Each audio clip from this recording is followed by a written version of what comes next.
কে আছে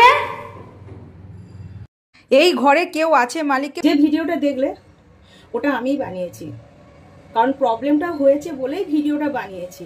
ও বলে রাখি, আমি একজন পশুপ্রেমিক, আর যখন ভিডিওটা বানাই বা পোস্ট করি আমার আশেপাশে এলাকার লোকও কিন্তু দেখে। তো আমি নিশ্চয়ই কোনো বানিয়ে চুরি কথা বলবো না। আর ভাইরালের কথা বলছেন, যদি ভাইরাল হওয়ার কথা বলেন, আমি যদি ভাইরাল হতে চাইতাম তাহলে আমার ফেসটাকেও দেখি ওখানে গিয়ে অনেক কিছু নটাঙ্কি করতাম, কারণ আমি মনে করেছিলাম যে ওখানে যদি কিছু আটকিয়ে থাকে তাহলে আমার আগে বাঁচানোর দরকার।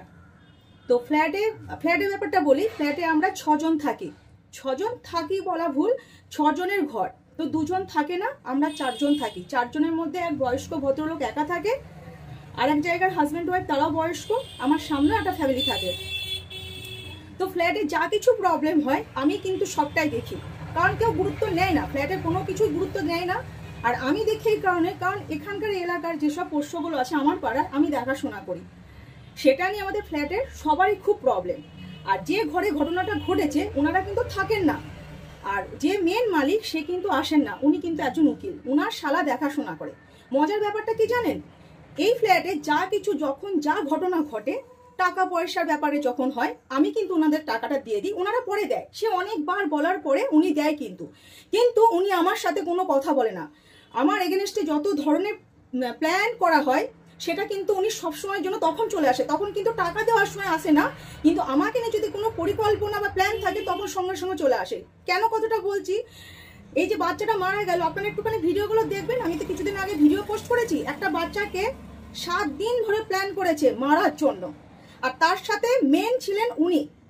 মানে এই যে আপনারা একটা কথা বলুন, এই যে ঘটনাটা ঘটেছে, এই যে রাতের বেলায় খবরটা দিয়েছি, রাতে উনি আসলেন না, সকালে ওনার দিদি আসলো। ওনার দিদি ওপরে বয়স্ক ভদ্রলোকের কথা যে বলছি, ওনার সাথে রাস্তায় দেখা হয়েছে, আমি মনে করলাম উনি হয়তো কথাটা বলেছেন। রাতেও কিন্তু আমি অনেককে দিয়ে ফোন করিয়েছি, কিন্তু গুরুত্ব দেয়নি। আমি মনে করলাম বয়স্ক লোকটা হয়তো ওনাকে বললো। তো ওনারা কিন্তু আমার সাথে কেউ কথা বল না, যাদের ঘর আর কি, যে ঘরে ঘটনাটা ঘটেছে। আমি বাধ্য ওনাকে বললাম যে আপনারা ঘরে আসবেন না, গেটটা খুলবেন না। আমি মনে হচ্ছে গেটটা খুলতে এসেছে, কিন্তু উনি বললো না আমি কারেন্টের বিল নিতে এসেছি। কেন আপনারা ঘরটা খুলবেন না? কালকে থেকে এত করে রিকোয়েস্ট করছি যে ঘরে মনে হচ্ছে কেউ আছে, পুরো মানুষের মতো ঠকঠক করছে। আর সত্যি কথা বলতে, আমি এখন যদি ভিডিওটা বানাই অনেক বড় হয়ে যাবে।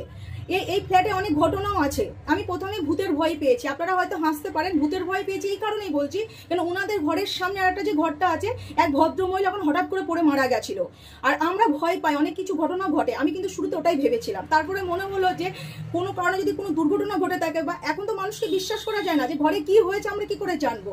আমি অনেক কিছুই ভেবেছি, দোতলার মধ্যে কেউ উঠতে পারে, ঘরে লুকিয়ে থাক